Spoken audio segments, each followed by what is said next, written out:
The Dave Hooker Show, represented by Banks & Jones, Tennessee's trial attorneys. Play to win, banksjones.com. The Dave Hooker Show. A presentation of Off the Hook Sports. Objective insight, expertise, top guests. Available on YouTube, Apple, Spotify, and the Off the Hook Sports app. Download now for free. Also available on offthehooksports.com. I compute and obey. Now to Dave Hooker. Ready.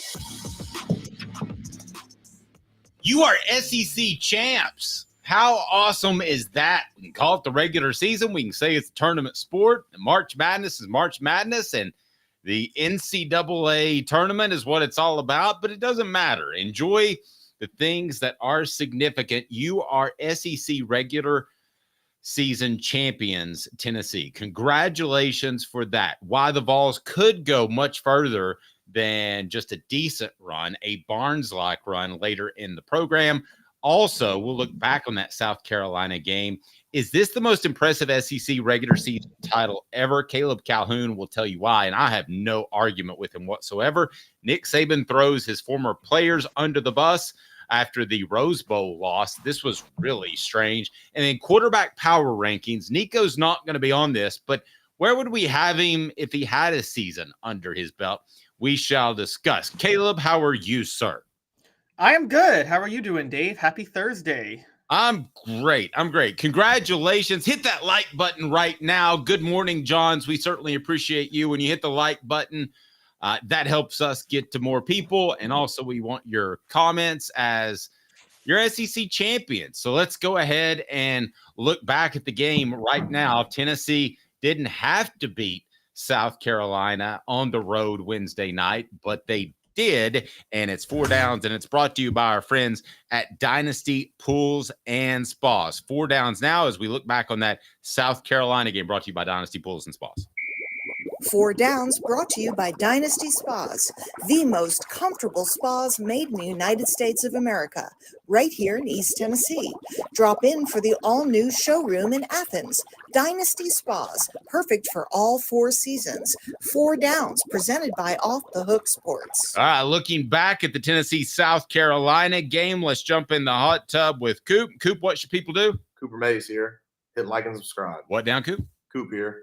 First down. Thanks, Coop. By the way, go ahead and post on the message board. Play along here because we want this to be about you as much as anything.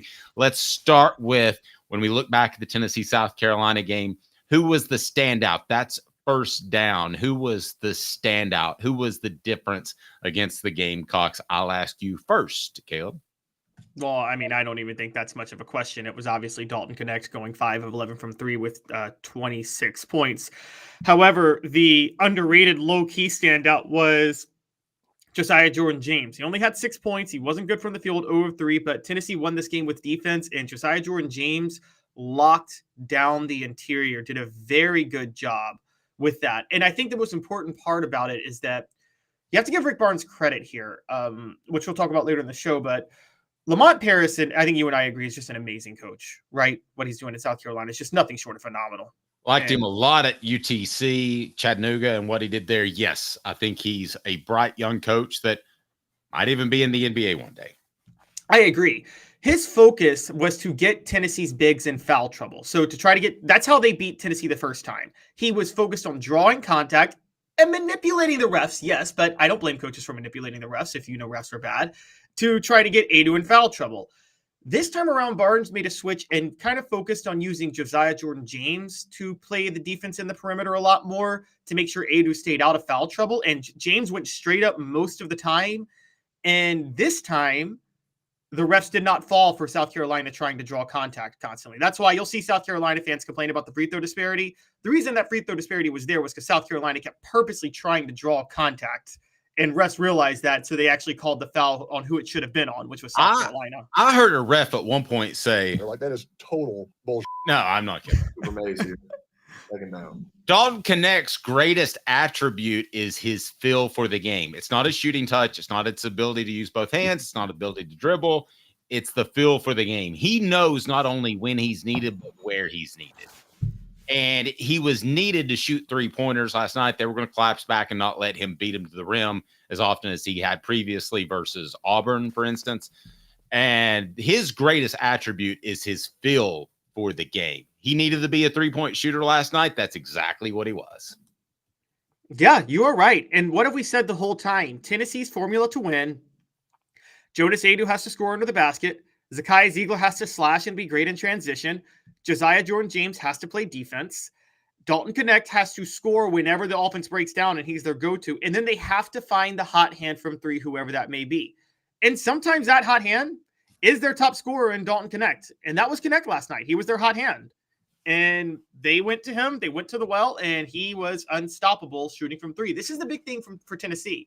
I think we're forgetting because Dalton Knecht is such a good scorer and Zakai Ziegler is such a slasher and Josiah Jordan-James is a defensive specialist that they have 4 options in their starting lineup and 2 on their bench, all of whom could have the hot hand from three in a game. They got 6 options. One of them is bound to have the hot hand every night from three. I totally agree. And the thing I love about Dalton Knecht, talk about his feel for the game, he's okay being a dude.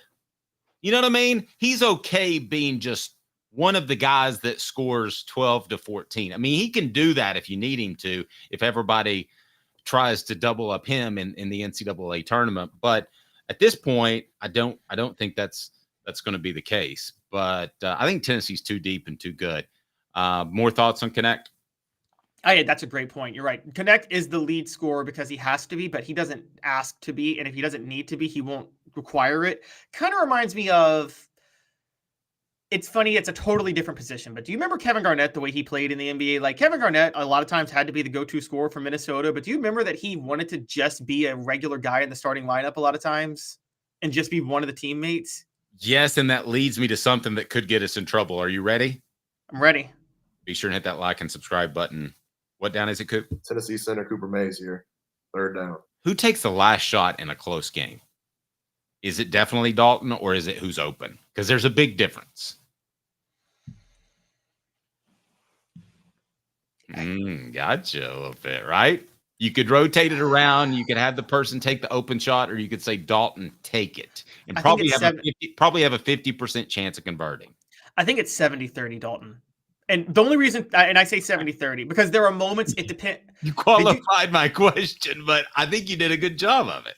Because, okay, Dalton, right, if you guys have been watching him, it's kind of like Michael Jordan always took the last shot for the Bulls, but then there were times where he was like, Steve Kerr's open because they're collapsing on me every time, or John Paxson is open because they're collapsing on me every time.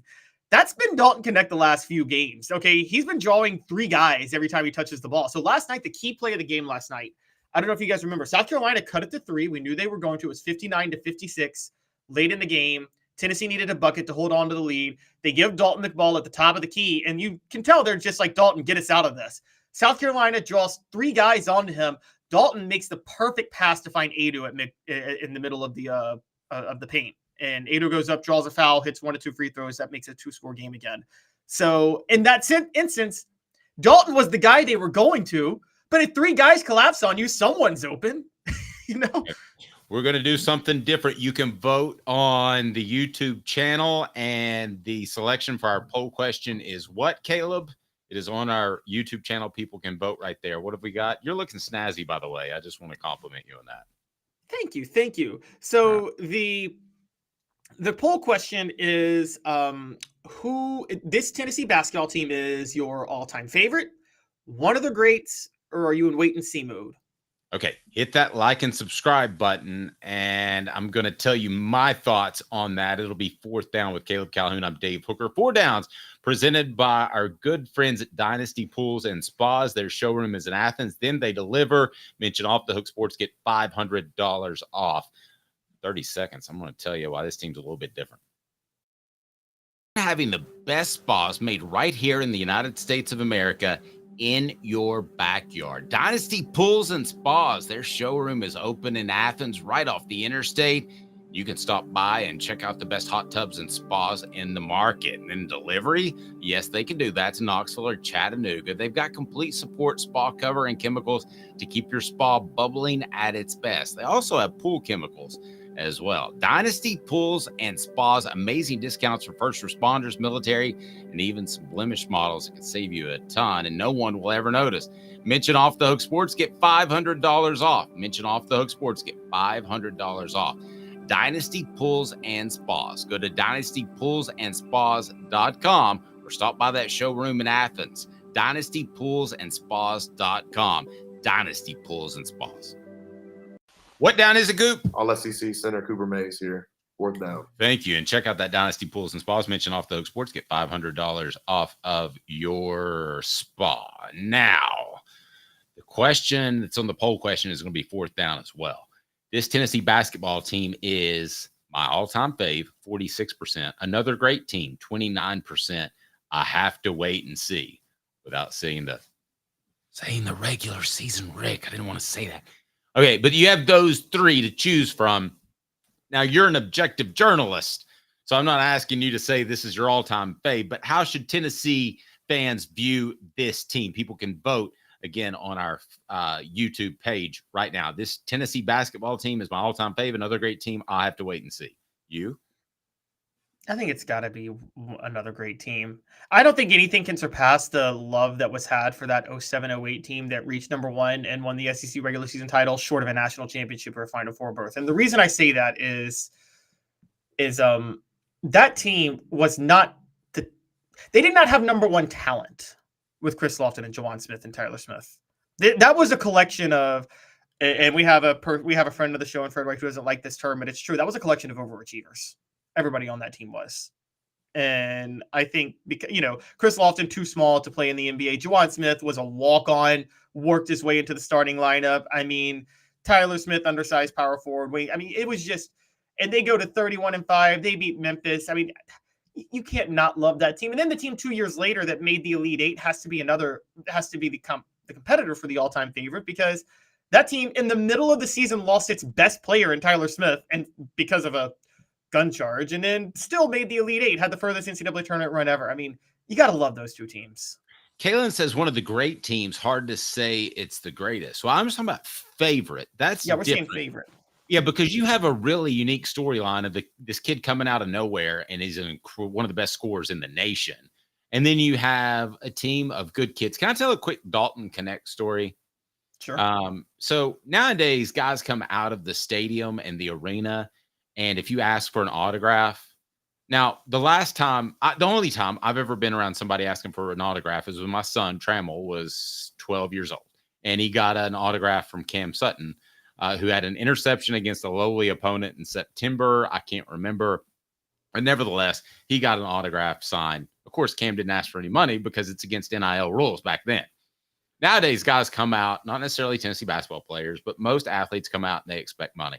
Can I tell you that Dalton Knecht turned down money when somebody asked for his autograph? Said, no, thank you. I'm good. I'll pass. Because he knows he's going to be rich in the in the NBA. Caleb, this is not only, I've done some digging because I don't want to prop up a guy who's not a good character guy. This is an absolute character guy that's every bit as good of a dude as he is as a basketball player, and that's saying something. I agree. He's a very good guy. And the way he plays with Tennessee, you wouldn't realize he's just in his first year, like just a transfer. You wouldn't think that. Like, you would think he's been like a 4-year guy. But like, yeah, I agree. Dalton he does make you love this team. It's just, but Dave, that doesn't outweigh Chris Lofton playing with testicular cancer.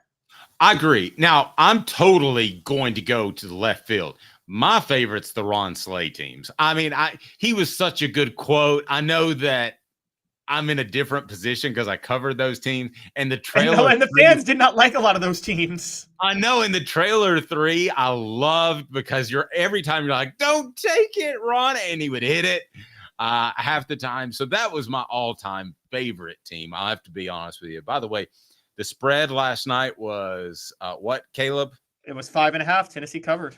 Tennessee did cover, and I tell you what, I thought they played incredibly well down the stretch. Did you have a point in which you thought that Tennessee game was out of hand, that the Vols could actually lose, or did you feel confident pretty much the whole time? I remind you that That is brought to you, and Caleb's comments brought to you in part by our good friends at BetUS. Again, BetUS has 3 times you can make the deposit, 125% bonus on your first 3 deposits, and 10% gamblers insurance. That's pretty awesome. Again, 125% bonus on your first 3 deposit. The link is right down there, so click on it now. We thank BetUS for being a part of the program. Caleb, did you ever think that Tennessee was going to lose that game? Not after the first 5 minutes, no. When Tennessee started to really pull away, I knew South Carolina wasn't the type of team equipped to really make a comeback. Even when they cut it to 3 late, I just felt with the flow of the game, Tennessee had control. So I didn't really think Tennessee was going to lose that game. I thought that this team, and we're going to get to this in the next couple of segments, but I thought this team, they're just so experienced and they're so veteran lean that they never really panicked when it got cut to 3. And even at that point when it did, I just felt that, South Carolina is, we're kind of forgetting this. And this is why I keep hailing how great of a coach Lamont Paris is. You watched him last night, Dave. They're challenged offensively, aren't they? They're really challenged. They're challenged athletically. Yeah, they are. So the only way they win is with elite defensive schemes. So I knew that it was going to be with down 3 with Tennessee having the ball and a minute left. I didn't think South Carolina had enough to be able to score twice to do that. So I thought Tennessee was pretty safe. Yep, I thought they were in good shape. I like how our friends at BetUS nailed that number as well. Let's go ahead and get to today's tough question. And my, Caleb is taking a stand. And this isn't a crazy Caleb stand either. This is a pretty darn good one. Today's tough question. Crazy Caleb. That's getting some traction. You realize that, right? Crazy Caleb. Somebody came up to me at the gym and said, "What about crazy Caleb?" I'm not kidding you. We need to brand that Crazy Caleb. I'm serious. There's something we can do, like a picture of you with frazzled hair. I mean, there's something there. Work with us on the message board to help us think of something. You came up with a Hooker's Corner. The message board did, so help us with that. Today's tough question: why this is the most impressive SEC regular season title ever? Today's tough question. Take a side. Take a stand. The Dave Hooker Show, a presentation of offthehooksports.com. All right, so why is this the most impressive SEC regular season title? That's today's tough question, and I pose it to Caleb Calhoun because that's exactly what he wrote about. Caleb, why? This is the most impressive SEC regular season championship in the history of SEC basketball. Whoa. And, yes. Whoa, so you're not just saying SEC, you're not saying Tennessee, you're saying SEC? In the history of SEC basketball. Absolutely. Absolutely. Why? Help me. Okay, so this team, first of all, let's compare this to the last outright SEC title team that Tennessee won. That was the 2007-2008 team that ended up winning the outright regular season title. I believe, and I'm pulling it up now, and I am right, only 2 teams from the SEC finished that season in the top 25. Tennessee, which was the best, and then Vanderbilt finished at number 25. By the way, Tennessee lost to Vanderbilt on the road that year. Vanderbilt on the road was the only top 25 SEC game they actually played, and they lost it. The SEC was really down that year. That was when Billy Gillispie was coaching at Kentucky. So that's all you really need to know about how the SEC was during that time. And it was after Florida had lost all their players from Billy Donovan. So Billy Donovan actually had one of his worst Florida teams.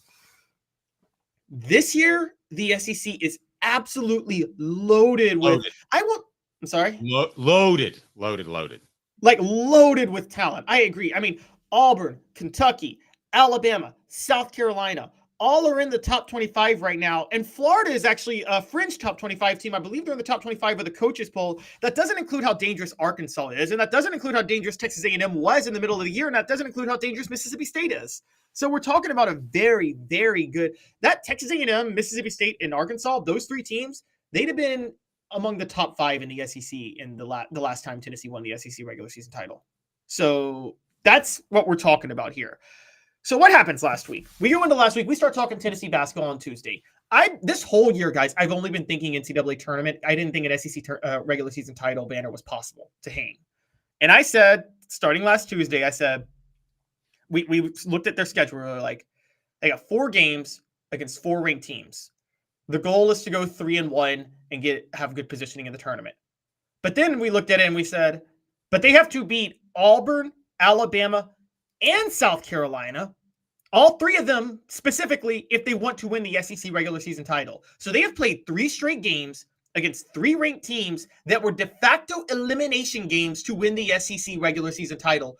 The last 2 on the road, one of them against the team that beat them earlier in the year in South Carolina. They won all 3. Okay, can I debate something with you? Hunter says SEC was loaded in 18-19 and 21-22. UT the only top 10 team this year. Okay. 2018-2019, LSU won the regular season title that year. They were loaded that year. LSU got the break, though, by getting Tennessee at home that year.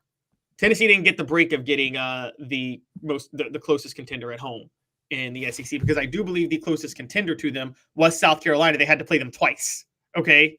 So they did get Auburn at home, but they're 2 games ahead of Auburn. So South Carolina was the closest contender for the SEC regular season title, and Tennessee had to face them twice. 2021, 2022, again, Tennessee had to visit Arkansas. But I think what he's arguing is that the SEC was just as good then as it is now. Okay, I could argue with that. I could actually get with that. That's fair. But also, again, what team was told? What team had 3 straight ranked games at the end of the year, and they were told you have to win all 3 of them, 2 on the road to win the SEC regular season? Yeah, I'll be honest with you. I thought out of this 4-game stretch, I picked them to go 3-1. If they went 2-2, I thought that Tennessee would be okay with that. Probably grab a 2 seed and be fine. Portions of the program brought to you by Boundless Moving. They're my movers. They should be yours. For their 2-hour minimum to turnkey operations, they have you covered. Their motto is personal service without limits. Not just a tagline. It's part of who they are, their DNA. So again, Boundless Moving. Absolutely love them. Go to boundlessmoving.com. boundlessmoving.com. So we did have someone ask, I know we're kind of in the moment here, but we had someone ask a preview of next year's team. Well, gosh, basketball now, you churn your entire roster. Football is about to be the same, but I don't know that next year is what most people are thinking about right this second. Yeah, I don't think this was an all-in on this year type of team. I mean, guys, there's 3 fifth-year players starting in this starting lineup. You're not going to have that next year. We'll talk about this later down the road. I don't want to talk about it right now, but we'll talk about the fact that I will say that Tennessee, this is representative of where college basketball is going. Guys, you're seeing a renaissance in college basketball of just really good team play because of guys because in the NIL era, guys are staying back for another year. There's a reason. You notice this? Think about this, Dave. Houston, Purdue, and Tennessee, and UConn. All 4 of them have had road top 25 games within the past week. Actually, Houston hasn't, but I think it was at UCF, which was a tough game, a solid team. But the other 3 did. All of them have won. That doesn't happen. Usually the top 3 usually every week in college basketball, there's a top 3 team playing a road game against the top 25 team and losing, and you see fans storm the court. That happens regularly in college basketball, right? Yes, it does. And Tennessee had every reason, because of the Alabama loss, they could still win the SEC outright with a win over Kentucky and lose to South Carolina. They had every reason to show up and play flat. No, they would need South Carolina to lose. They would need South. So, but they could still win the SEC, or would they be tied for that? If they had, so had they lost last night, both teams would have been 13-4, and had both teams won Saturday, they would have finished 14-4. However, South Carolina would have gotten the 1 seed in the SEC because they beat Tennessee twice.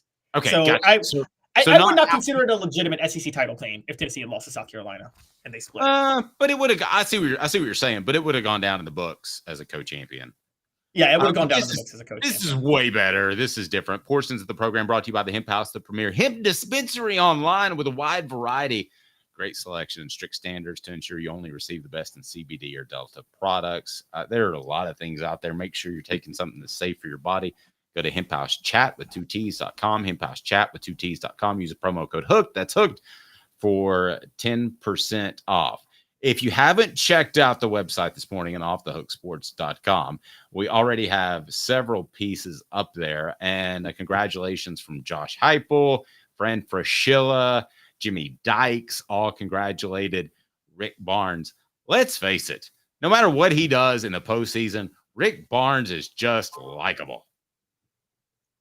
Yes, Rick Barnes is a great guy. And I've told you. Like the guy, I say marry your daughter, but he's too old. But the guy that you want to date your divorced mom. Actually, I'm not going to lie. That's a really good comparison. You are right. If my mom comes home with Rick Barnes, I'm absolutely ecstatic. Yeah, not just because of the pay he's getting from Tennessee. Well, the pay's going to be a part of it. The pay is the selling point. Yeah. Rick Barnes is the I've told you guys this a lot, and I'm serious about this. He's the David Cutcliffe or Mark Richt of college basketball, and which is good. That's great. Here's what I always felt about David Cutcliffe and Mark Richt, and I put those two together because of this reason. I think Cutcliffe and Richt could have sacrificed a few things to maybe get a national title. Well, not Cutcliffe; he was at Duke, but like to propel his coaching career further and go somewhere else. He could have. Like character, honestly. Is that what you're saying? Yes. Yeah. Richt definitely could have at Georgia. You know this. The most important thing to them was not just developing people, but they developed the players on the field. Cutcliffe was very big on coaching and developing the talent he had and making sure they were fundamentally sound and developed for the NFL. Is that fair to say, Dave? Yes. Rick Barnes has always done that in college basketball. It wasn't always about winning. He wanted to develop his players who could go to the NBA. And that's why you see Rick Barnes players in the NBA are usually the most fundamentally sound, best coached players in the NBA because they were coached so well by Rick Barnes. And that's why players in the NBA who played for Barnes swear by him because he develops them so well. Grant Williams should not have been an NBA player, quite honestly. No, he shouldn't have. I still watch him and he's not that grand. By the way, as for my mom bringing home Rick Barnes, as a potential, I think they're both happily married. At least I know my mom is. Smoky Mountain Red said I would advise her not to sign a prenup. Yeah, I mean, because at that age, that could be quick money for but mom. Get married. You better get married. Get married fast. For mom or Dave. I mean, we're getting up there. I'm going to tell you in a moment why this team, this Tennessee basketball team, is different from any in UT history and different from any Rick Barnes has coached, and why that could mean great things in March. Hang with me for 2 minutes off the Hook Sports. Got cataracts? We can fix that. Never miss another moment. With a little help from Doctors Campbell, Cunningham, Taylor, and Hahn at cctis.com.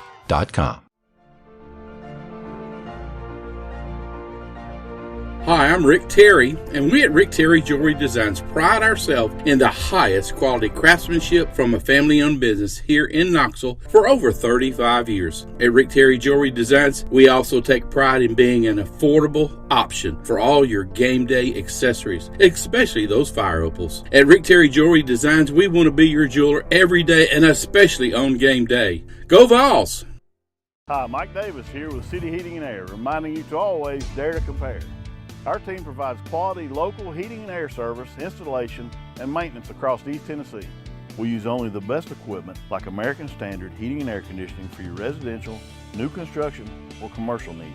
Honesty, dependability, and customer satisfaction have been the cornerstones of our business since 1961. City Heat and Air. Dare to compare. We believe every day is a good day to be thirsty. With free samples on draft and lots of flavors to choose from, Tennessee Cider Company prepares a hard cider that's easy to enjoy. Some say it's the signature cider of the South. Others say it's the cure to your craving. They all say you'll savor every sip. The area of Gatlinburg has so much to offer, and so does Tennessee Cider Company. Add us to your list for shopping and fun experiences. You'll be glad you made the trip. Find our cidery in the Mountain Mall on the Gatlinburg Parkway. Sip smart. Sip the good stuff. Sip Tennessee Cider Company. Thirsty yet? Doors open at 10 a.m. Loaded Show, do me a favor, hit that like and subscribe button. And one other favor, tell a friend. Let's go. This is why Tennessee's basketball team is way different from any other that's suited up in orange headed into March. The Dave Hooker Show, represented by Banks and Jones, Tennessee's trial attorneys. Play to win, banksjones.com. Who's this guy? Hello, wizard. The Dave Hooker Show, Who? a presentation of Off the Hook Sports. What? YouTube, Apple, Spotify, and the free Off the Hook Sports app. Back to Dave Hooker. Here's what makes this Tennessee basketball team different from any other Rick Barnes team or any other Tennessee basketball team that has fallen short in the NCAA basketball tournament. They're multiple. They can beat you in a variety of ways. They can score with one player. If you want to give him extra attention, double Dalton Knecht up. He can kick it out. He can find other players to score. They can score at a high level. They did so at Kentucky on the road, scored nearly 100 points. They can also score in the 60s and beat you with defense because it's still Rick Barnes. Caleb, this team is different in so many ways compared, and we're going to keep discussing them, but your thoughts on the message board is so different than so many of the Barnes and Tennessee teams that have fallen short in the past. You're 1,000% correct. You're 1,000% correct. And we can just go these 3 games alone. Okay, against Auburn, Bruce Pearl plays tempo, runs the flex offense, and does his standard press.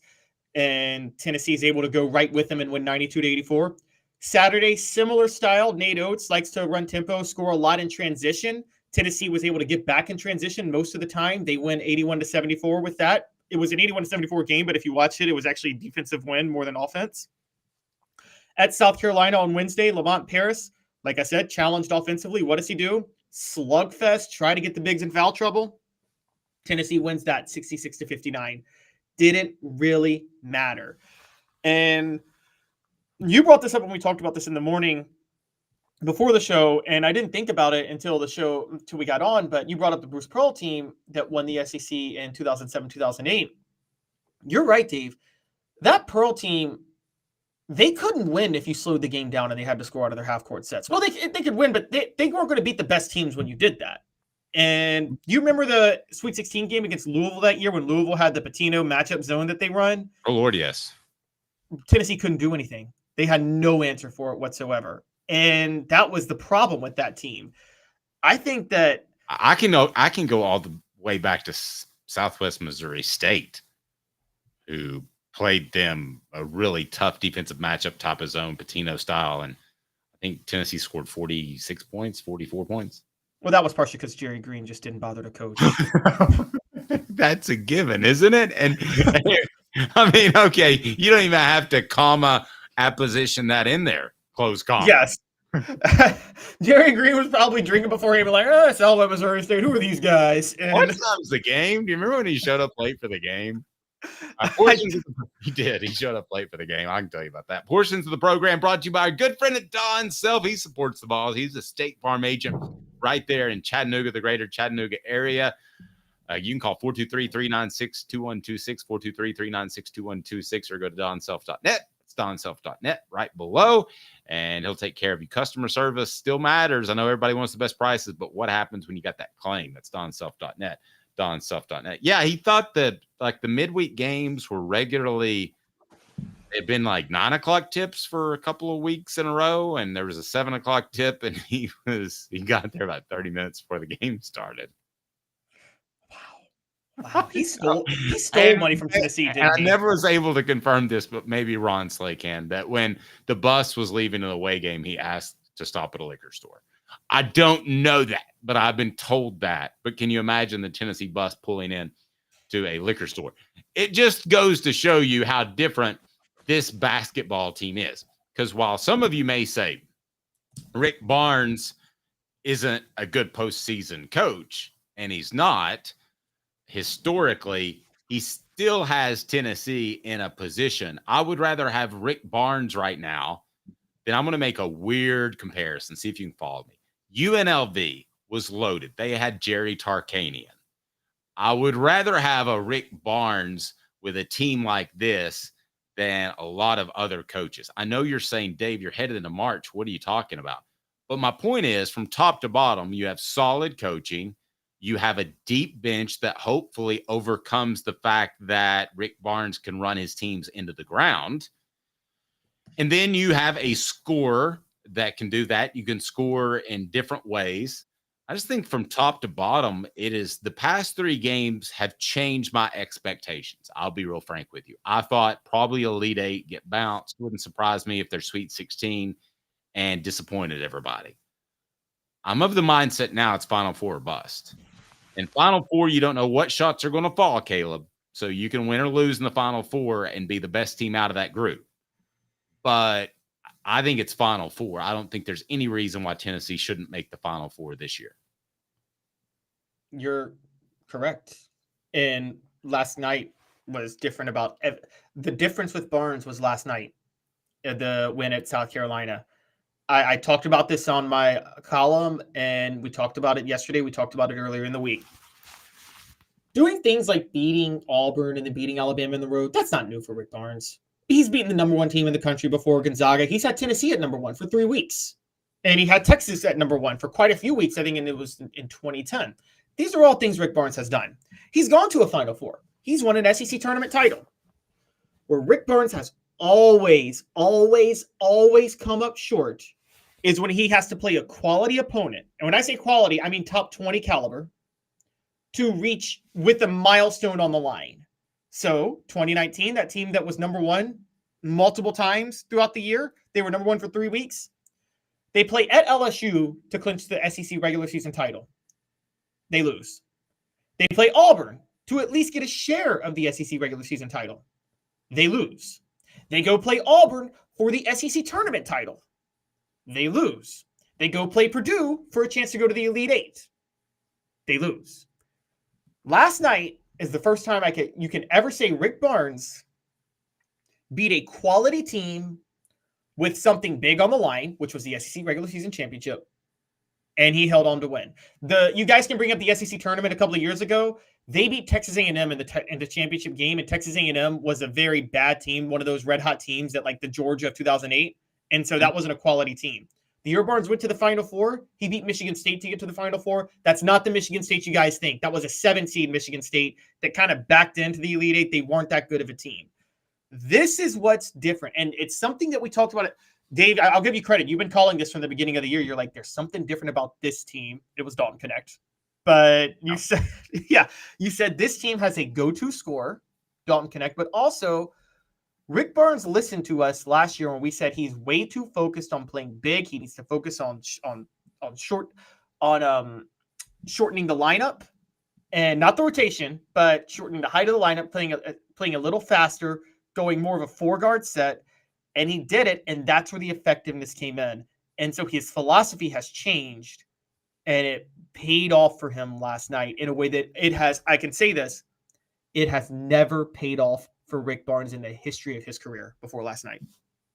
Interesting. We're represented by Banks and Jones. So how much did Caleb's expectations change over these past 3 games? I just told you I went from Sweet 16 or Elite 8 to Final Four. Sounds like Caleb's on Final Four. Was he there before these last 3 games represented by Banks and Jones? Banks and Jones? Well, it's because they're Tennessee's trial attorney. You can play to win with Banks and Jones because they'll go to trial. You've heard of other lawyers. They say they'll go to trial and fight for you. They won't. They just want to settle. That's the easiest way out. Well, that's not Banks and Jones, led by T. Scott Jones. They won't settle. They'll go to trial for you. Tennessee's trial attorney. They play to win. Truly, Tennessee's trial attorney when it comes to criminal defense or personal injury. Why settle? It's Banks and Jones. T. Scott Jones. BanksandJones.com. So you think Tennessee's a Final Four team right now, as of March the 7th, or whenever somebody may be watching this? I think they're a Final Four caliber team. Okay. Yes. Did you think that before Auburn, Kentucky, South Carolina?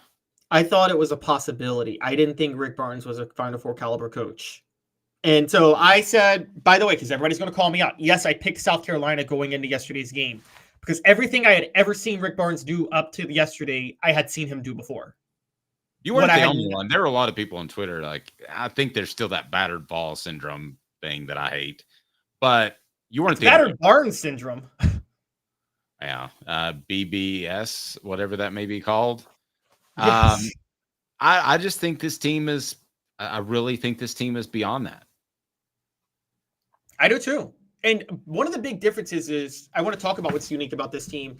Look, the COVID extra eligibility thing is making a difference. And we have to be honest about that. Tennessee, again, has 3 fifth-year players on this team right now. They have 2 third-year players in Adu and Zakai Ziegler. That's their starting lineup. That's a veteran team. That's a lot of experience. And that experience comes in and makes a huge difference in moments. I mean, you're watching Kentucky this year. They're finally figuring it out. They're playing really good basketball, and they're a dangerous team. But, Dave, you know this. You can try to build a powerhouse off one and dones, but that always gets you at some point in the tournament because at some point the sloppy play of freshmen catches up with you. Well, the sloppy play of freshmen, and then people used to say this about the Tennessee-Alabama game when they would say Tennessee should recruit more in-state players. I do think if you have a kid that comes from across the country, Knecht's the exception, that he's more likely to not care as much about the university and then when things get tough in clutch situations, I don't think there's that dig deep factor as well. Not with Knecht. I'm saying it can happen with other players. Right. Well, where it's different from Knecht is with those other players. We're talking with Kentucky. We're talking players that they would have gone straight to the NBA if it wasn't for the one and done rule. Knecht needs a deep run in the tournament for his draft stock. He's that type of guy that like he needs to. What he's doing now is kind of like what Steph Curry did at Davidson.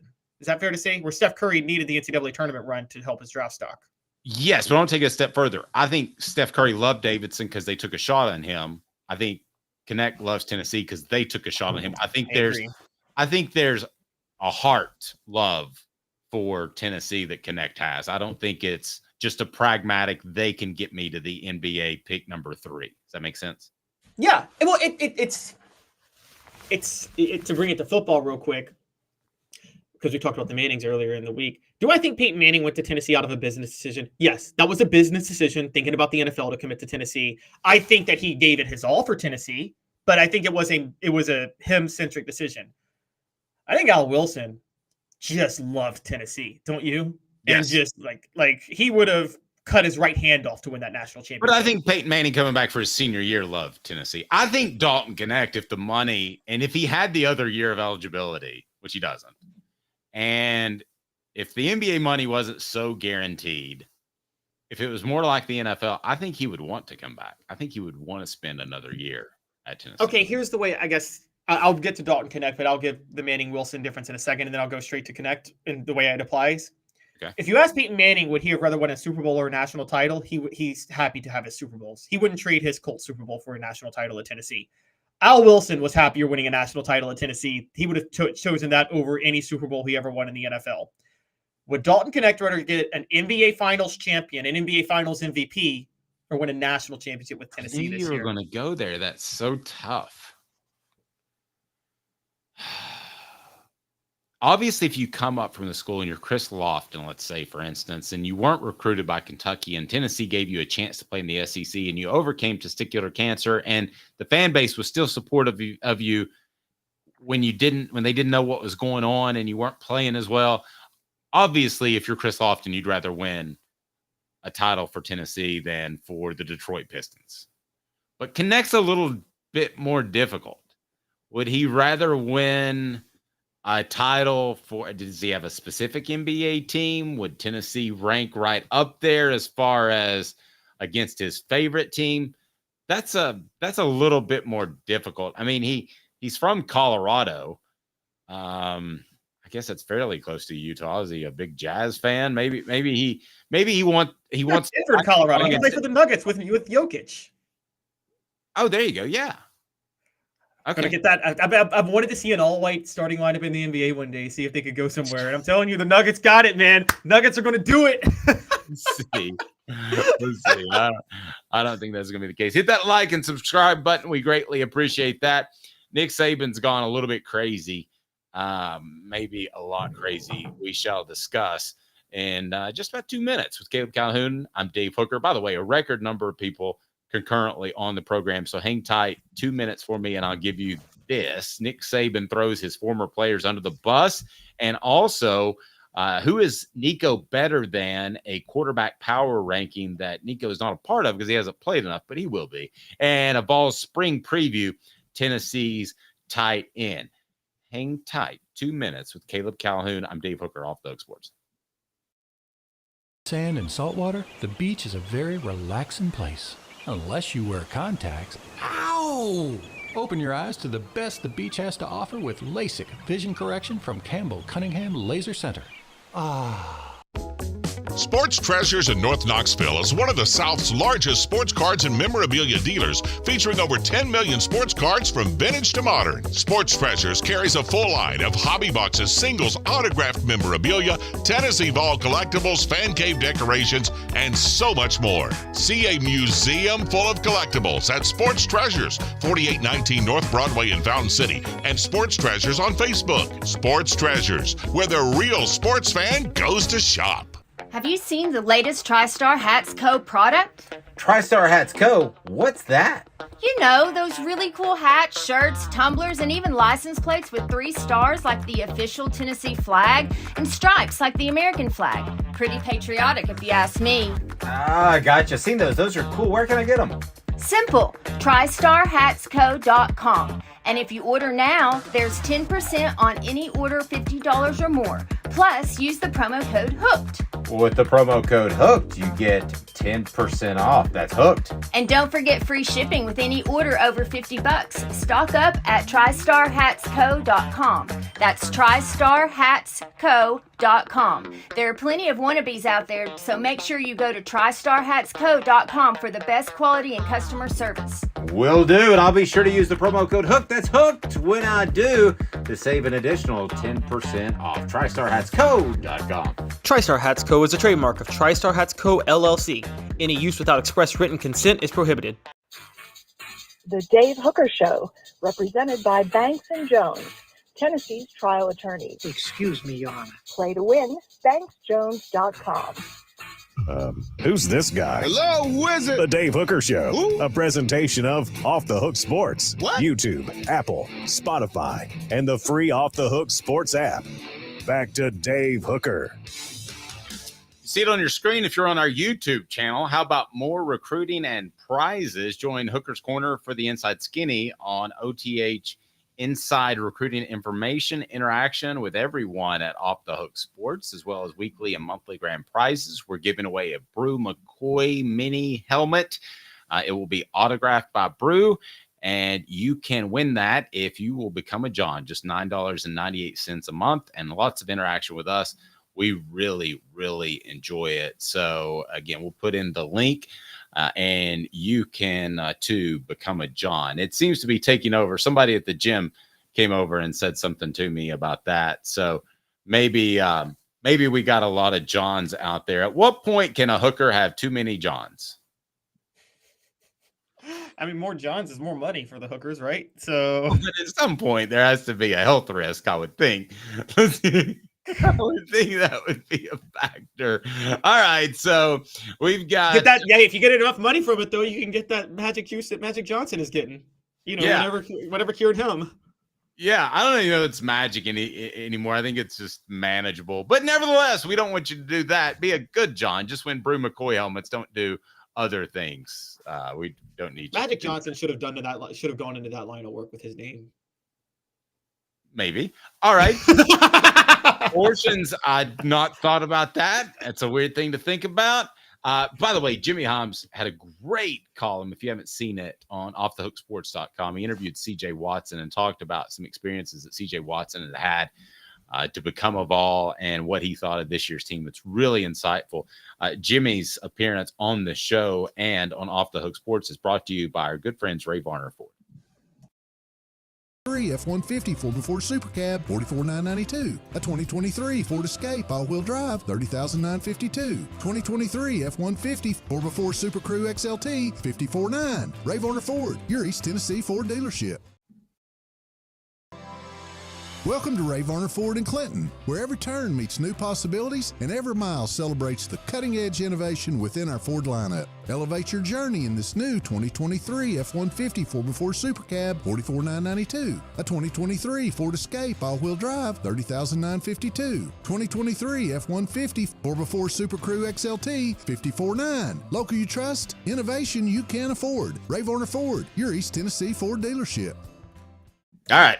Let's get to what the H, and it is a big what the H, because you can say that someone was perhaps a quote was taken out of context and all that sorts of thing, but I'm having trouble seeing this with Nick Saban.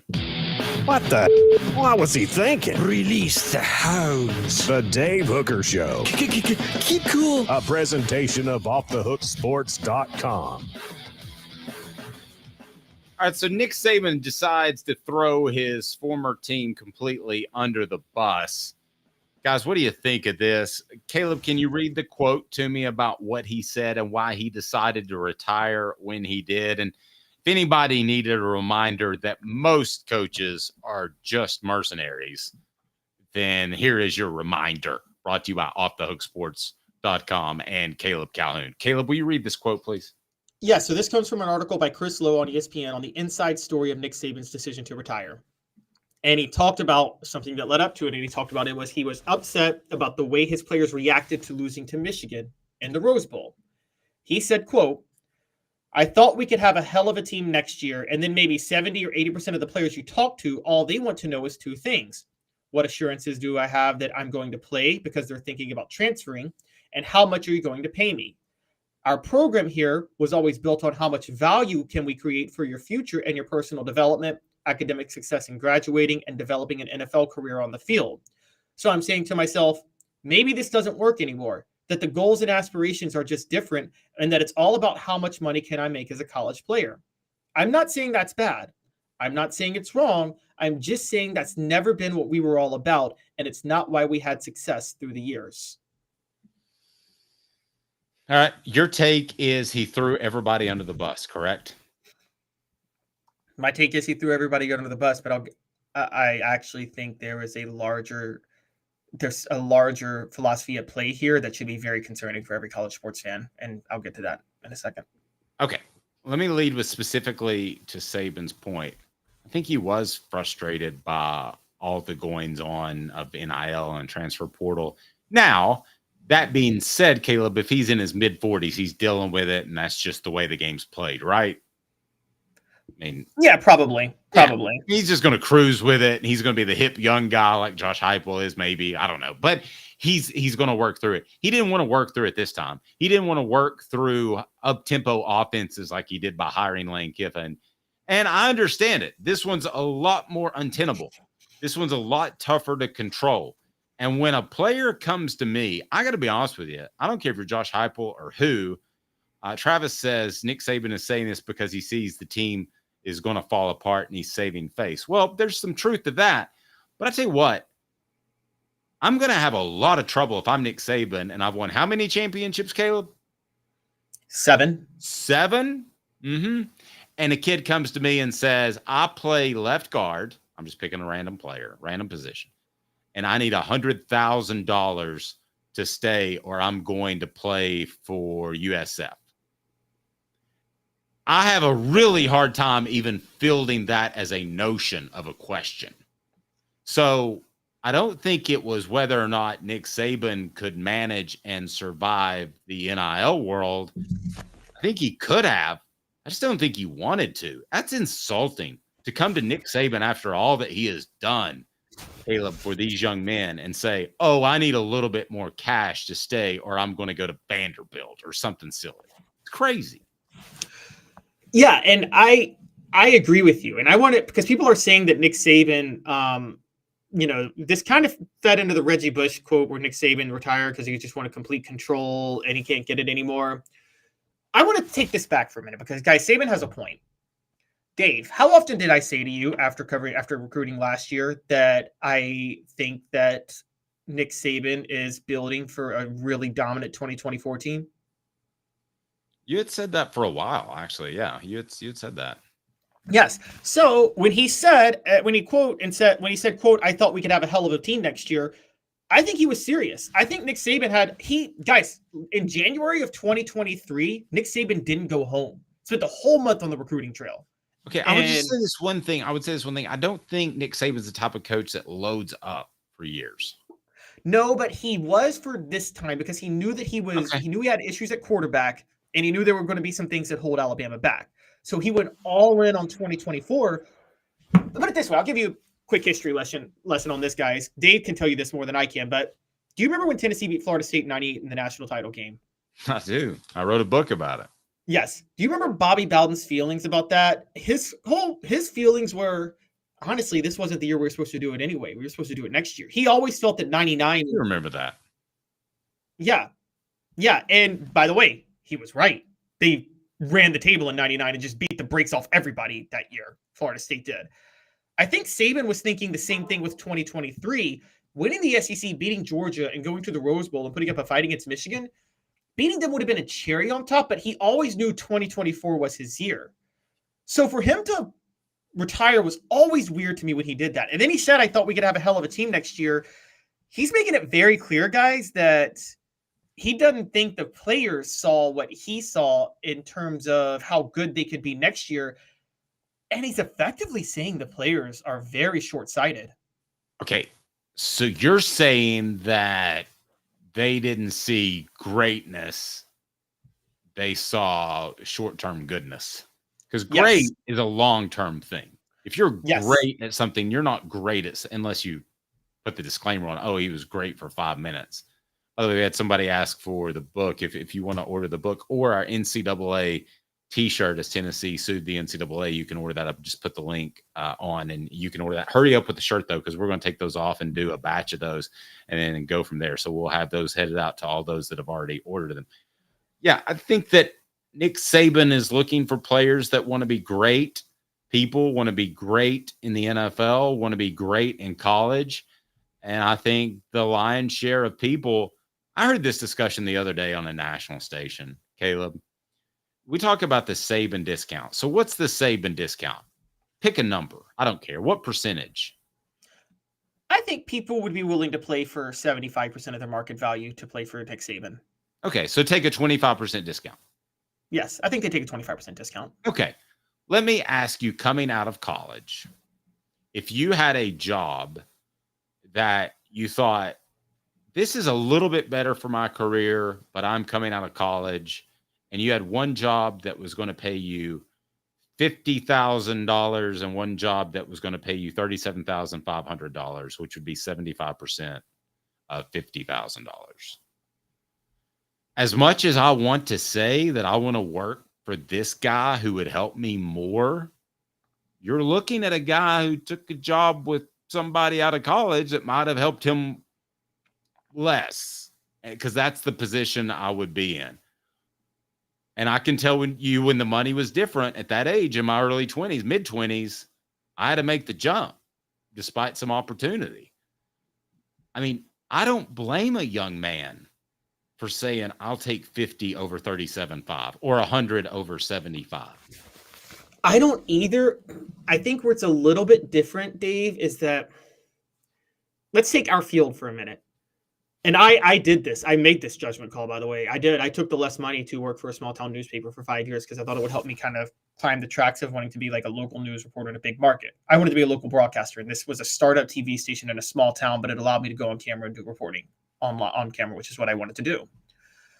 I did something similar because I didn't have a choice. I didn't have another opportunity. 4 years in, I realized the job market is so competitive. I'm going to have to fight like heck just to get that next step, which would up my pay minimally and keep fighting for 10, 12 years just to get to 50,000. Okay. And then I thought to myself, it's just not worth it. And so I really did make the decision. It's not worth it. I left the field reporting industry for that. Nick Saban, I mean, if you're playing at Alabama, you're not having to labor at Alabama for 10, 12 years and then take like a jump to the minor leagues of the NFL. No, you could get to the NFL and get generational life-changing wealth. And that's where I think it's short-sighted. Now, there are some players where if you're like your regular 3 to 4 star and you're not a guarantee in the NFL, okay, I get it. NIL. If you're a 5-star and you know that, and you do what you're supposed to do, and you know that you're going to become an NFL player, I think it's short-sighted to say I'd rather have, at that point, what's 75 times 4? I'd rather have $400,000 than $300,000 at Alabama. So, or I'd rather have $400,000 at Vanderbilt than $300,000 at Alabama. So I'm going to go to Vanderbilt. Even though if I go to Alabama, that could turn me into a first-round draft pick worth millions. Well, I understand that it gets pretty confusing. And I understand also that you have perspective because you're in your mid-30s. I'm getting ready to turn 50. We both have perspective. I didn't have perspective when I was 22 years old. You know, I would have taken the money, especially you have to remember in some of these cases, Caleb, just imagine this for a second. If the difference is 100,000 and 200,000, with Nick Saban, he says, I'm going to give you 100,000. And a good coach, not a great coach, let's say, who's the guy at Mississippi State? I can't remember his name all of a sudden. Jeff Lebby. Okay, let's say Jeff Lebby says, I think you're it. I'm going to give you 200,000. That 100,000 difference may be more than what both that kid's parents make in a year. You are right, and there's another layer to this, which is this, and I'm going to go generational for a second, but it's true for. I guess what I'm saying real quick, this is semi-generational wealth for some No, people. you are right. You are right. And here's another difference with players, because Saban would try to convince them something, but there's a new thing among Gen Zers, and guys, it's not wrong. And it started, and they're doing this because of what they're seeing millennials go through, which is this: older Gen Zers and millennials, and maybe even younger Gen Xers day. So you might be in this camp too. For about a 30-year period in this country, our parents and the previous generations were telling us, make every sacrifice possible to go to college, right? Because that's your golden ticket. That's your golden goose. Right. And even if you have to go $200,000 into debt for student loans, do it because it's your golden goose. Most of us did it. Turns out it didn't pay off the way they told us it was going to pay off. So there's a whole new generation of Gen Z kids that are saying, I'm not trusting people Saban's age to tell me to take sacrifices for my future. I see where you're going here. I'll take you a step further. I believe, because a lot of my, not to get too sidetracked, but a lot of my son's friends went to just technical school. I think there's a devaluation of college in general. So yes. if you're the guy who came up through high school and they made sure was eligible because you were a great football player, then what value do you see out of college, the degree? Not college, the football, but college, the degree. I don't see it nearly as much value as I would have previously. I see a lot of value in what I'm wearing right here. Check it out. Apex Apparel is fantastic when it comes to outfitting your business. They did mine with Off the Hook Sports. I have the TriStar Hats Company shirt on right now. You can see it if you're on our video platform on YouTube. It is a absolutely full-scale supply company. Logo design, layout, signage, promo products, screen printing, embroidery. If you need anything, you make sure that it's right. Spirit wear for a school or group. Call Tyler, 865-919-3001, 865-919-3001, or go to yourapexapparel.com, yourapexapparel.com. But just call Tyler, 865-919-3001, mention Off the Hook Sports, get 15% off. Again, 15% off. Well, let's face it, society-wise, a college education is not what it used to be. And I'm not saying that the kids out there are the young football players that are 16 and 17 are noticing the societal changes in our socioeconomic model, but it's there and it's happening. And I don't know if these parents say, oh, you've just got to go to college. You've got to go to college and get your degree. For me, honey, that was what was always said. I don't know that they care as much. I think a lot of them now are about just go to school because that's what you have to do to make money. and I'm talking 6-digit, maybe 7-digit money, and maybe make it to the NFL. I think that's the wrong way to look at it, but I think within 2 or 3 years, that could be the vast majority of the way they look at it. Yeah, and there's another layer to this too, because, and this is where the Alabama versus Vanderbilt, or what we're talking about, really comes into play. I don't know if this was with you, but it was with me going into college. You know, when I went to journalism school, it wasn't just going to school for journalism. No, you had to go to the right school. And if you had to go into bigger debt to go to the right school, you had to do that because it's so much more important to go to the higher ranked school. You remember all those talks, right, Dave, with different programs? Yes. Mm-hmm. I learned that was a scam, quite honestly. That was a big scam. And I think players are kind of seeing the same thing now. If they're going to see that with the academic departments, they may see that with the football department. They may be like, you're telling me I have to take all this risk and this discount to go to Alabama to get to the NFL, where I believe it was you, Dylan, who actually mentioned this, or Derek, you mentioned this on the side, and you're right. The NFL's noticing talent everywhere. Maybe it's a scam to tell people they have to go play for Nick Saban to go to the NFL. Because if they're really good at Vanderbilt, aren't they still going to get noticed? If you're really good at Stanford, aren't you going to get noticed? That's fair, but I think he makes me better. I want to be sure and point that out. I think he makes me better. It's not just the entry on the resume. I think he makes me better. Just like there's nothing better than Rick Terry Jewelry Design. They want to be your jeweler looking for affordable game day jewelry. How about the fire opals? That's a Tennessee tradition. Go to rickterryjewelry.com. Mother's Day coming up. rickterryjewelry.com. rickterryjewelry.com. I mean, I think he makes you a legitimately better player by instilling discipline, by instilling work ethic, a lot of the same things that you'll hear military men talk about and women when they get out of the military. And that is, hey, I learned that from my time in the military. I think Saban was probably similar in how he put together a football player.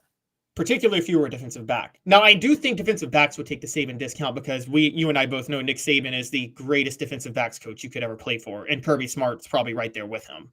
And so that's where you might take a discount because you could actually learn the system. I think, like, let's go back to the 90s for a minute. If we just talked about developing talent.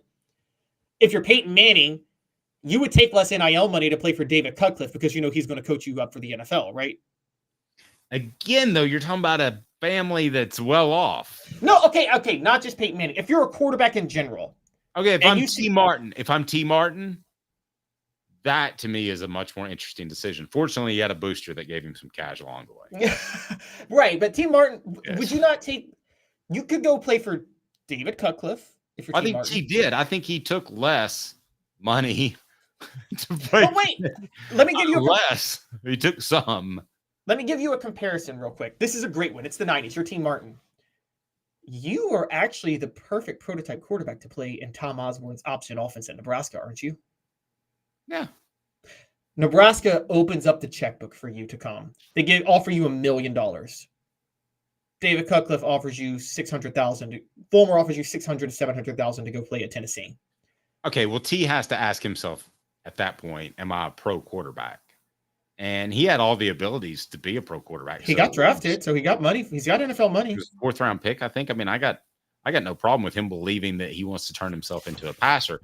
Now, where it would be interesting is like Lamar Jackson, because I would have thought that it's too much of a stretch for him to be an elite passer or even a very good passer at the NFL level. So I probably would have said in that same situation, go to Nebraska.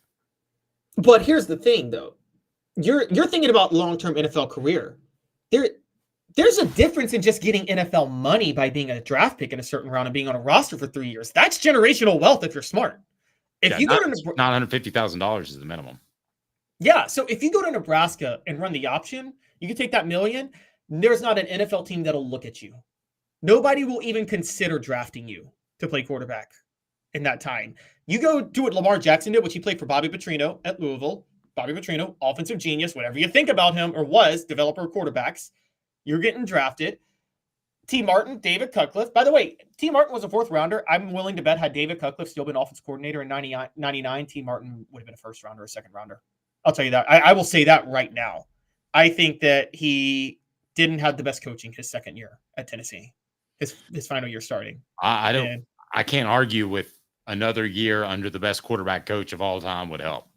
I mean, if he's a 4th-round pick without the extra year with him, he's probably a 2nd-round pick with the year, right? Absolutely. And there was clear regression in his play in 99 from 98. Now, part of that was Peerless Price leaving for the NFL, but not leaving, graduating, but there was clear regression in T. Martin's play. But I think a lot of that had to do with the coaching aspect of it, quite honestly. And I'm not trying to throw Randy under the bus. I'm not trying to throw Randy Sanders under the bus. You're throwing Randy under the bus. Am I throwing Randy Sanders under the bus? Oh, he was a good coach. He just wasn't a great coach. He wasn't a great coordinator. He wasn't a great offensive coordinator. He couldn't coach quarterbacks. No. And you need that in your offensive coordinator. I agree. All right. Tom Fornelli, who we like a lot, wrote about the top quarterbacks in the quarterback power rankings. Let's start with, should Nico Iamaleava even be included in this list, considering he just has 1 game under his belt and garbage duty for the most part? Okay. This is a power ranking, guys. And for those of you who know, power rankings are based how you're playing at the moment and what Vegas would put money on. So power rankings are also the way to say I'm ranking the best quarterbacks, but you don't really have to judge me on it 2 months from now. Yes, exactly. But this is a power. Yes, I agree. But okay, this is Tom Fornelli's power ranking of the top 10 quarterbacks. I get it. He's doing a power ranking, so he's basing it off more than just a bowl game. But a power ranking should be really based on how you think Vegas would rank these quarterbacks right now. Okay. Do you think Vegas would have Nico Iamaleava outside of their top 10 right now? No. Nico should have been in the top 10. I get it. I'm not knocking Tom Fornelli. He's going with players who started all of last year. But if you're doing a true power ranking, Vegas has the most financial interest on a week-to-week basis over who's going to play better. They would not take 10 quarterbacks over Nico right now. No. Okay, let's take a look at the list. I'm going to go ahead and pull it up on the screen here, the power ranking list that we'll start with. Up at the top is no great surprise. Georgia, as Carson Beck, that's going to be the top of a lot of these lists. So you can see the list up there right now, Caleb? You still got to scroll down. Here we go. All right, now I see it. All right, gotcha. All right, Carson Beck's number 1. That's no great surprise. It's tough for me to say that Nico would be better than Carson Beck at any point, but he could be. It's just tough for me to say that now because I think Beck is really good. I want to go through the top 5 of these. By the way, Nico did get mentioned as far as watching in the spring, but with Carson Beck, what do you think of my assessment? Nico could be better, but let's wait and see because I think Beck's pretty special. Yeah, this is a power ranking, and Vegas would never put Nico ahead of Carson Beck right now. There's no if Nico and Carson Beck were playing head-to-head with the exact same team surrounding them, there's not a chance in hell that Vegas isn't going to favor Carson Beck. Agreed. Quinn Ewers, same thing, although when we talk about talent, I think Nico will be a better quarterback long-term than Ewers. I agree. He will. I get Quinn Ewers right now. I think it's trickier than you think because I think the Big 12 was just bad last year on defense, and I think Quinn Ewers really inflated his stats playing in the Big 12. I think Nico's a lot better. So I think we're on the same page. Yeah, no, I agree with you about the Big 12. That's totally the same. And then Noah Fifida, I hope I pronounced that right, of Arizona, Jackson Dart at Ole Miss. So I want to address those two in particular. I think that those two quarterbacks will not even be comparable to Nico Iamaleava in 3 to 5 years. You're probably right, although Jackson Dart did have a heck of a year in 2023. Noah Fifida had a good year, but with Jed Fish gone, I can't imagine him having the same year. Now, just to show you that I'm not a homer here, I do really like Shedeur Sanders, who they have at number 5, who Tom Fornelli has at number 5. I really like him, and I would have trouble putting Nico over him in the short term, and I don't know about long term as well. But I really like him. No, I'm absolutely with you with Shedeur Sanders. That was the worst offensive line I've ever seen a quarterback play with last year at the Power 5 level, what Shedeur was dealing with. And I can't sit there and say that. I mean, I think you and I both agree. Guys, last year, if you guys don't remember, Dave and I both watched the USC-Colorado game. USC won, and we both walked away saying, Shedeur Sanders is a better prospect than Caleb Williams. I mean, he just is. Yeah, I thought so. Yeah, and I've heard Caleb Williams talked about it being this generational prospect. He can't run RPOs, which they ran 75% of the time in college. Has anybody told him that? Told his agent that, or I'm just wondering. That's a good question. You're right. Like, I mean, they're not nearly as effective. You can run them; they don't really work. Sports Treasures, they always work because they carry over 5 million sports treasures and so much more. Follow on Facebook for the best sports memorabilia. Right down below, you got the daily updates, which are phenomenal. Sports Treasures TN, Sports Treasures TN. Follow them on Facebook and get the latest updates. So let me throw some other names at you really quick, and any that stand out that you say to yourself, oh, man, he's better or way worse than Nico. Riley Leonard at Notre Dame, Will Howard, Ohio State, Kyron Drones, Virginia Tech, Dylan Gabriel at Oregon. He could have a big year after the transfer. And then they got Jalen Milroe at number 10. Well, that's pretty woeful. Out of that group, I don't have any strong feelings other than I think Dylan Gabriel will put up crazy good numbers. So if there actually is a Heisman race that Nico's involved in, I think he'll be tough to overcome. Yeah, playing with Oregon will be different. I'm really angry about the Riley Leonard at number 6. I don't know where that's coming from. Riley Leonard was hurt last year playing for Duke, and he completed 58% of his passes, 3 touchdowns, 3 interceptions. The year before he started, he only had 20 touchdowns to 6 interceptions and didn't throw for even 3,000 yards. Now, he did run for 700, so he's a very mobile quarterback, but how do you see that, him going to Notre Dame, which is going to be a ball control offense, and say he's going to be better than – I put Nico ahead of him right now. I do have a big problem with Riley Leonard. And Will Howard, I mean, again, this strikes me as another Kyle McCord at Ohio State. I don't think he's cut out to run that offense. And with Chip Kelly, look, I think you could see a collapse of Ohio State this year, quite honestly. I think you can see him get derailed. Hey, what happens if Ohio State and Alabama both collapse in the same within a year of each other, calendar year? Because you and I both think that Ryan Day is not the answer. I'm not saying he's on the hot seat. I'm not willing to go there, but it's got to be getting warmer. It helps that Jim Harbaugh left Michigan. But how different would college football be if Ohio State and Alabama were what they used to be, which was good, but not great? Alabama was horrible at one point. Yeah, that is. The only time I could ever think that they would be like that I don't know of a time that they've both been bad. The only time I can think they both just haven't been great is when it was in the post-Bear Bryant years where Earl Bruce was at Ohio State, who was an arrogant you-know-what, and for those who don't know, fired Nick Saban because he refused to accept the fact that he needed to speed up his defense. And the post-Bear Bryant coaches at Alabama. But during that time, even like those schools were like 8, 9, 10 win teams. They just weren't like what you expect. Like Ohio State is a school like, again, you can sleep your way to 11 wins. John Cooper was regularly 11-1 at Ohio State. From Powell High School. When you talk about I don't mean sleep your way to 11 wins the way I think literally go to sleep and win 11 games, guys. By the way. Right. You're not talking about Jim Bob Cooter. The snuggler, the great snuggler of what was that, 2002, whatever year that was. Everybody likes a good snuggle. You just like to know who it is that's snuggling you. Show You do. That's right. Otherwise, it's a felony. Show represented by Banks and Jones. D. Scott Jones, nice enough to join us from time to time. Also, when I look at both programs, which one would be the easier to resurrect? I think it's Ohio State because you don't have Harbaugh now. And if you're Alabama, let's say they both bottom out in the next 2 or 3 years. The easier to resurrect to me is Ohio State, not Alabama, because Ohio State has better in-state talent. They feel like they're going to have a lot of money for that TV contract. I don't think that Alabama has the natural in-state innate advantage that other schools do, like Georgia.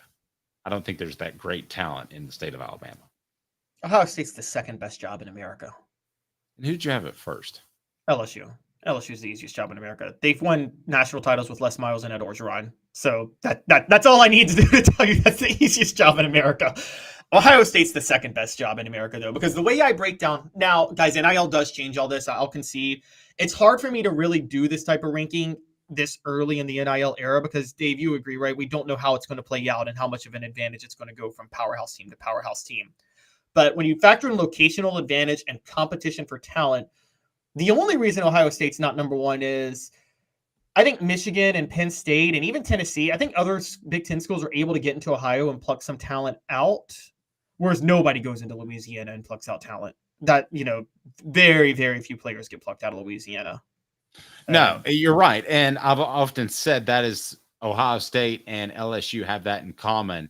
They are the two schools that if they want you in state, you're probably going to stick there. Those are really, really tough programs to tussle with. I'd rather go against Miami and Dade County. I'd rather go against the University of Texas in the Lone Star State.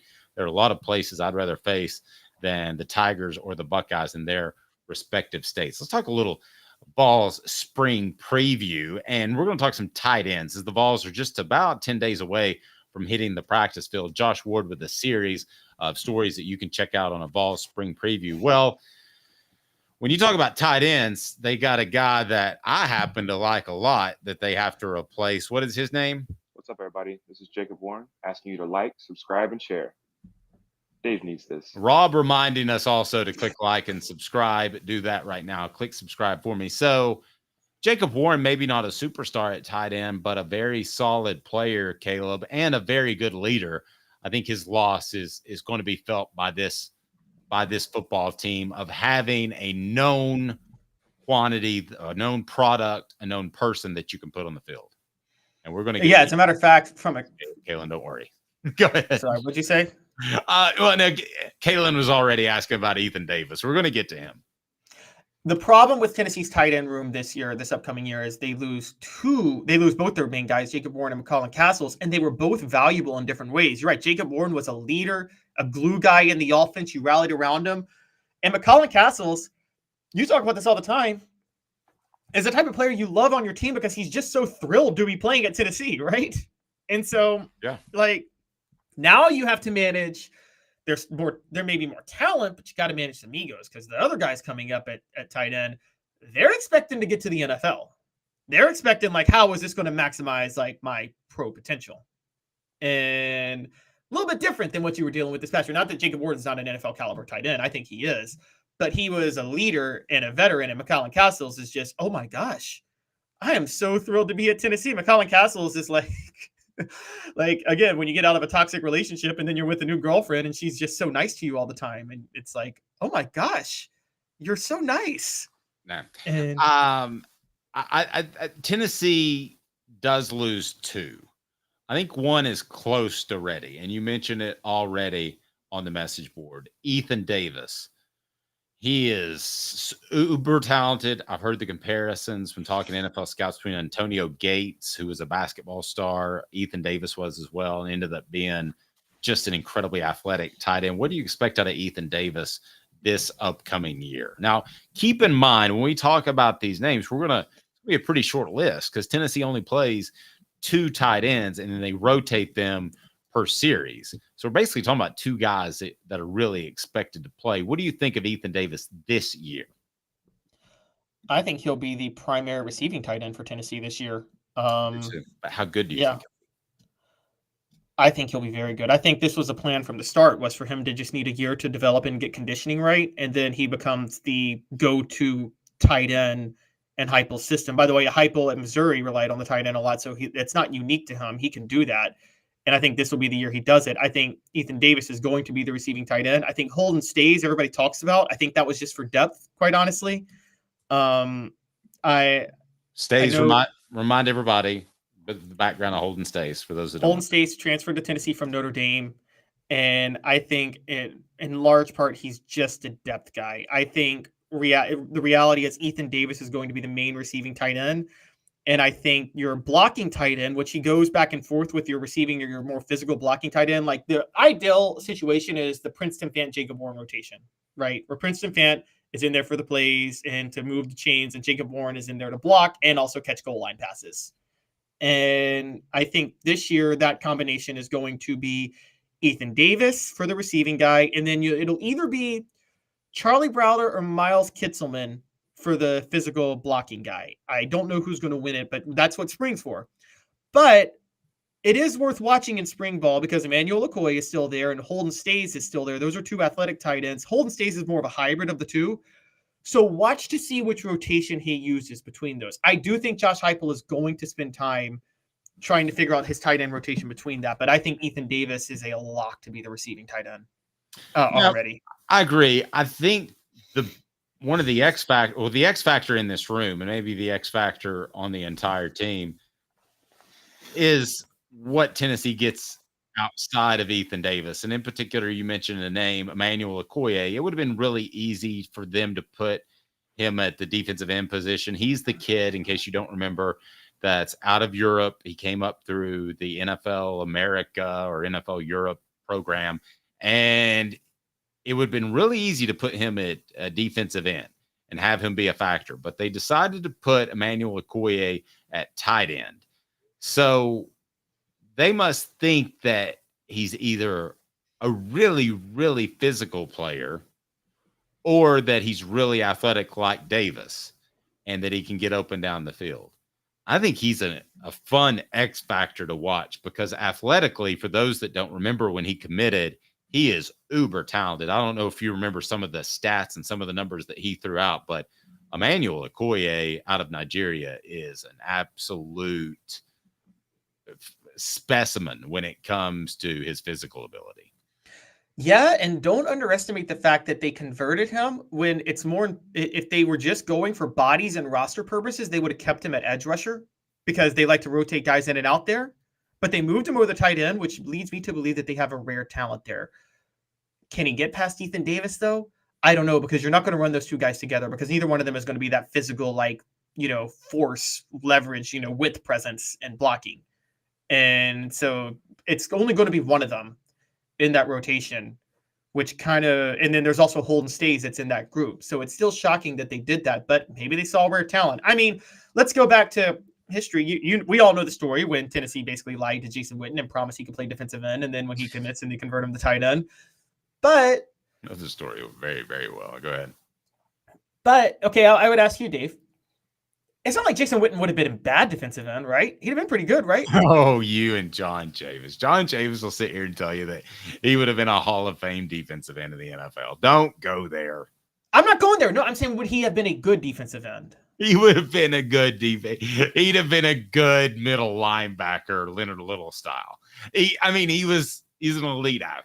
Yeah, so he could have been a good defensive end, but they saw that the talent was just too rare, so they needed him at tight end, right? Because they saw just a really rare talent for a tight end. I think the roster was too rare at tight ends. So you think that's what it was? Yeah, I think that was his concern, is you're just putting me there. That's coming from an interview right after he got moved. I felt like it was despair time in the Witten household. But wait a minute.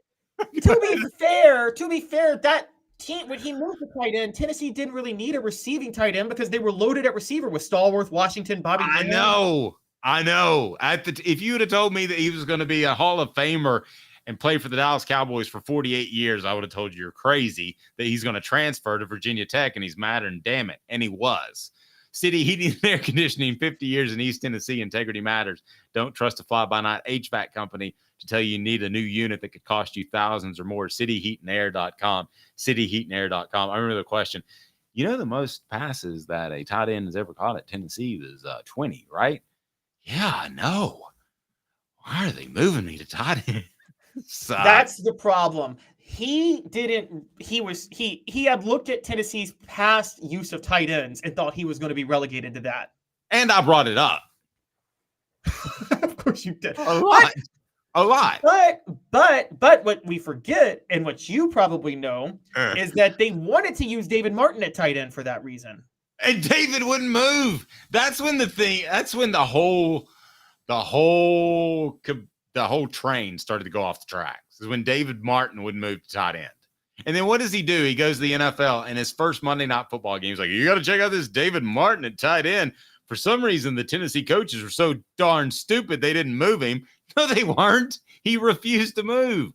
Maybe he was seeing, because who was the starting tight end on the national title team? Eric Diagu, was that his name? Yeah, Diagu. I don't think that Tennessee didn't have the tight end in their system. I just think that they adapted to their personnel, and there were years where they just didn't need the tight end because they had all these receivers. Is that fair to say? They didn't have the receiving tight end. Yeah, they didn't. Because Von Rees was used a lot as a receiving tight end. But they were built on speed too, so why not have a faster slot receiver instead of a slower tight end? The same thing why you would have, or would you would move defensive ends to linebackers and linebackers to safeties, or vice versa, excuse me. You would have them play at the faster position. So they were built on speed all around. Yeah, Eric just feel like you made me feel bad about bringing up Eric Diagu's name, by the way. Why? I think he was the only starter that didn't make the book. TriStar hats. Go to tristarhatsco.com. There's a lot of people that are trying to copy them, but tristarhatsco.com is the original. Right now, you get free shipping, but that's only for a short time. Hats, apparel, and more. Should I go back and do a Diagu updated version? 2025. How do you pronounce his name again? I called him Diagu. Diagu, the Diagu cut. Okay, like Superman 2, when they had two different cuts of it from the two directors, the Snyder cut. Cool. You know what they were doing though? They were following. One last thing. I got one last joke. Celebrate 98, the Diagu cut. Go ahead. Go back and watch the 98 Tennessee-Florida game. It's recorded. When you know how in the opening, how they mention the starting lineups for every team. They're like, hey, let's meet the starters on Tennessee. You know how they do that? And Sean McDonough is going through the Tennessee players, and he doesn't even mention Eric Diagu because they rarely throw to the tight end. And then he just cuts off. I think they were trying to follow the Spurrier method because, Spurrier didn't use the tight end a lot, right? He just wanted the extra receiver. I don't even remember if they had a tight end on their roster. Yeah, Spurrier didn't care for that. But I think it was like, I don't think Tennessee was ever in a position where they were against using the tight end. I just think that there weren't a lot of options for receiving tight ends during that time. Is that fair to say, Dave, on the recruiting trail? Yeah, I would agree with that. I think across the board, because the proliferation of football and television, that there are more athletes that can play college football than there ever have been. In other words, to answer your question, I'll answer it like this. Okay, Brock Bowers is special, right? But how many really good tight ends were there in the college game last year? Let's say 10. Okay, I think that 20 years ago, it would have been 2 or 3. I think there are more people who apply themselves at the game of football because of the proliferation of it in our society. And there's more people to choose from. Does that answer your question in a roundabout way? That's a perfect answer to it. You're right, because if the 98 team existed today, Sean Bryson would be playing tight end immediately, wouldn't he? I think he might have been playing running back. But he could have played a number of positions. Tight end would have been a good one. Now, I do want to give a shout out because this is a good point by SC Scott guy. Ironically, Spurrier produced 4 NFL tight ends at South Carolina, threw to them a lot under him. That's not ironically. That's because he figured out the game. And I wonder, because you would rather go out there and be able to block people around, and then you've got a tight end that can get open. I wonder at what point you'll have a team go power, Caleb, that will be a lot like Iowa, but let's say with a Calvin Johnson out there, just a guy like a Dalton Knecht to make a play or two to keep you from being stagnant, but be a power football team that controls the ball. I'm waiting for that team. I think that's the next evolution of the game. And it might be called the boring era, but Iowa had success with it. There's been a defensive renaissance in college football. As you guys have looked at the numbers the last few years, Dave, you just laid the formula for how Nebraska returns to power. This should be what Nebraska does, is play power football and find the Calvin Johnson. It's kind of like give him as much as you've got to give him. I mean, especially if you're a running football team, you're not giving your offensive guard $5 million. Go find Megatron or whoever that guy might be and offer him and another receiver a ton of money to open up the box and then run the football. You don't even have to have a great tailback anymore. I think that's going to happen. I don't know where it's going to happen now. And half of the evolution of college football is this, though, and this is a big part of it. half the evolution of college football is if you're doing something that nobody else is doing, so it's hard. They don't have the personnel to prepare for you. Is that fair to say? Like the biggest reason the fun and gun worked in the 90s, I'll just say it. I'm not sure the fun and gun would have worked in the Pac-10 in the 90s because they all had more spread out offenses and they were already adjusted. But subsequently spread out defenses that were adjusted to that. Yes, exactly. But the SEC was so run-oriented, 3 yards in a cloud of dust. Here comes Spurrier, throwing it all over the field. And I think Spurrier knew that. It's not like he wouldn't have adjusted as SC Scout Guy says he did. But the reason it worked so well is because everybody had that extra linebacker was so big that was almost a defensive lineman at that time, right? And yes. Spurrier knew he could take advantage of it.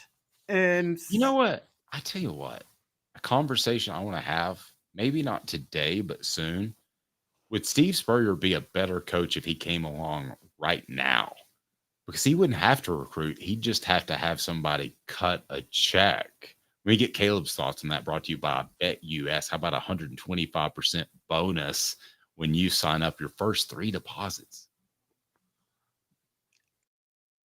America's favorite sportsbook and casino. Live betting and racebook. We're celebrating 30 years with a historic offer. A 125% sign-up bonus on your first 3 deposits. Plus 10% gambler's insurance. Get started today. BetUS, where the game begins.